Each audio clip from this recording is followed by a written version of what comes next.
اور پھر ایک بات اللہ نے اس میں خواتین کے حقوق سے متعلق یہ بھی بیان کی، فرمایا عاشروہن بالمعروف فإن کرہتموہن فعسى ان تکرہوا شیئا ویجعل اللہ فیہ خیرا کثیرا. فرمایا جب نکاح کر کے کسی کی بیٹی کو گھر میں لاؤ تو محبت اور الفت کے ساتھ بھلے طریقے سے اس کے ساتھ نباہ کرو. چنگیز خان بننے کی کوشش بول لو بھائی نہیں کرو. دوستوں کے عاشروہن بالمعروف کا مفہوم بہت وسیع ہے. عمدہ طریقے سے رہو، اچھی لائف گزارو اس کے ساتھ. آج کتنے لوگ ہیں گھر سے باہر بیٹھے ہوں گے دوستوں سے ہاں ہاں ہاں وہ گپے ہو رہی ہے، ہاں یار چڑا ٹھڑا ایک تالی ماری ادھر. گھر میں آتے ہی موڈ، گھر میں آتے کیا ہو گیا؟ چینج ہو گیا. جیسے بھی آپ لوگ کا لگ رہا ہے مجھے، موڈ ایک دم آف، لائٹ چلی گئی، فیوز اڑ گیا ان کا. یہ بہت دفعہ دیکھا ہے ہم نے، اور وہ تو آتے ہی نہیں ہے. تو ہمارے نبی کی کیا سیرت ہے؟ عاشروہن بالمعروف پر نبی نے عمل کر کے دکھایا.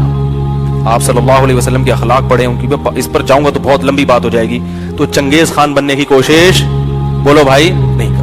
اور آگے اللہ نے ایک بات بتائی کہ لوگ کہتے ہیں یار اس میں تو یہ خرابی، بیوی میں تو یہ عیب ہے، بیوی میں تو یہ عیب ہے.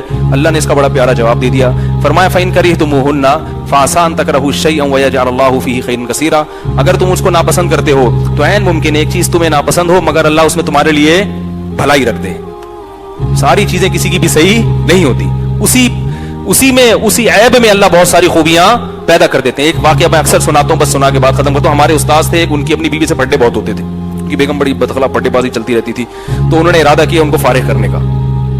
تو ہمارے حضرت کے پاس آئے، حضرت کو بتایا کہ بھائی میں بڑا پریشان ہوں، کیا کروں؟ حضرت نے فرمایا یہی آیت پڑھی کہ بھائی صبر کرو، اللہ ہو سکتا ہے خیر اسی میں خیر پیدا کر دے. تو انہوں نے پھر صبر کیا. تو وہ اپنے بچوں کو بارے میں کہتے تھے یہ خیر کثیر ہے جو اللہ نے، بچے ان کے بڑے ماشاءاللہ سمجھدار اور نیک پرہیزگار، بڑے فرما بردار. ایسے بچے مارکیٹ میں مجھے شاید میں نے ان کے علاوہ کسی کے ایسے نیک بچے نہیں دیکھے ہوں گے. اتنا والدین کا احترام اور دیندار، اور علم میں بھی بڑی ترقی کی. تو وہ کہتے تھے کہ یار وہ میں نے اپنے شیخ کی نصیحت پر عمل کیا. قرآن میں آتا ہے نا شیخ کیا، قرآن کی نصیحت پر عمل کیا کہ تم ناپسند کرو گے لیکن اللہ اس میں خیر پیدا کر دے گا، خیر کثیر پیدا کر دے گا. تو وہ اپنے بچوں کی طرف اشارہ کریں، مجھے بتا رہے کہنا یہ ہے وہ خیر کثیر. یہ دیکھو یہ بڑے بیٹا، یہ چھوٹا بیٹا، یہ مجلا، یہ بچی، یہ سب کیا ہے؟ اولاد نیک مل گئی. تو ایسا بھی ہوتا ہے. البتہ اس میں ایک بات ہے کہ اگر ناقابل برداشت لڑائیاں ہو رہی ہوں تو پھر قرآن نے اس کا پروسیس بھی اسی صورت میں بیان کیا ہے کہ اگر حدود اللہ پر قائم رہنا مشکل ہے، سر پھوڑ رہے ہیں ایک دوسرے کا، تو پھر سلو کی پہلے کوشش کرو، دونوں خاندان بیٹھیں. پھر بھی اگر کوشش کامیاب نہیں ہوتی اور بہت زیادہ مزاج ایک دوسرے کے ٹیڑے جا رہے ہیں تو پھر زبردستی ان کو ایلفی سے جوڑنے کی کوشش.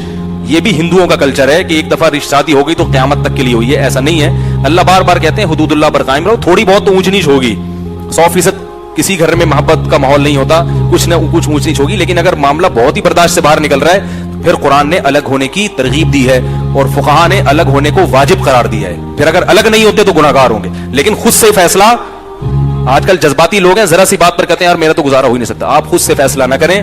قرآن جو پروسیس بتایا اس پورے پروسیس پر عمل کریں. کسی سمجھدار سے مشورہ لیں. ایک دفعہ کوئی شخص حضرت عمر کے پاس آیا کہ مجھے بیوی سے محبت نہیں ہے اور یہ فلانا ڈمکانا. انہوں نے فرمایا کہ ہر آدمی کو بیوی سے اتنی محبت ہوتی ہے جتنی تم ایک گمان کر رہے ہو. کسی کو بہت ہوتی ہے، کسی کو کم ہوتی ہے، ایسے گزارا چلتا ہے. تو خود سے فیصلہ نہ کریں کسی کو درمیان میں ڈال کے کہ بھئی یہ کیا میں اس اسٹیج تک پہنچ گیا ہوں کہ ہم علیحدگی اختیار کر لیں. تو ایسی صورت میں پھر علیحدگی اختیار کرنا بہتر ہے. اور اللہ نے علیحدگی کی پھر ترغیب بھی دی ہے. وَإِن يَتَفَرَّقَا يُغْنِ اللَّهُ كُلًّا مِنْ سَعَتِهِ. اللہ فرماتے ہیں اگر حدود اللہ پر قائم نہیں رہ سکتے، یعنی آپس میں بہت لڑائیاں ہو رہی ہیں، سر پھوڑ رہے ہیں ایک دوسرے کا، نفسیاتی مریض بن رہے ہیں، وہ ڈپریشن کی گولیاں کھا رہی ہے، یہ مدنی مسجد میں راتیں گزار رہا ہے، ٹھیک ہے نا. تو پھر اللہ فرماتے ہیں علیحدگی اختیار کر لو اور ڈرو نہیں، گھبراؤ نہیں. علیحدگی اختیار کر لو. یغنی اللہ کلا من سعتہ. اللہ دونوں کے لیے کوئی بندوبست کر دے گا. اس کی کہیں اور کرا دے گا، اس کی کہیں اور کرا دے گا. ٹینشن لینے کا، ہاں تو لوگ اس کو بھی طلاق کو بھی جو بہت زیادہ مایوب سمجھا گیا، یہ ایسا نہیں ہے. تو اتنی زیادہ ٹینشن نہ لے بھائی، محبت سے رہنا نہیں ہو رہا، بہت کوشش کر لی، چلو یار آرام سے امن اور شانتی کے ساتھ کیا کر لیں، مار دھاڑ کے ساتھ نہیں ہو ایک دم غصے میں 3 طلاقیں نکال دی. یہ جنگلی اور جاہل لوگوں کا کام ہے. جو آدمی اکٹھی 3 طلاقیں نکالتا ہے وہ گدھا ہے. حضرت عمر رضی اللہ تعالیٰ عنہ کے پاس جب کوئی 3 طلاقیں دے کے آتا تھا، فتوا بعد میں دیتے تھے، ڈنڈے سے اس کا سر پہلے گنجا کرتے تھے. صحیح روایات سے ثابت ہے، سر پہ اس کے ڈنڈا لے کے چڑھ جایا کرتے تھے.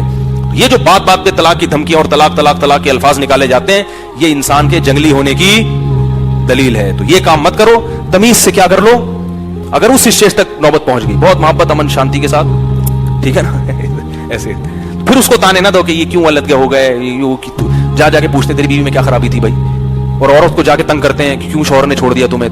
تو وہ پھر شوہر پہ الزام لگاتی ہے اپنی صفائی کے لیے، اور شوہر کس پہ الزام لگاتا ہے؟ بیوی پہ تاکہ مجھے لوگ نیک سمجھیں. اس کی ضرورت ہی نہیں ہے بھائی, نہیں رہ سکتے تھے, نہیں مل رہے تھے, کوئی مسئلہ نہیں, الگ ہو گئے.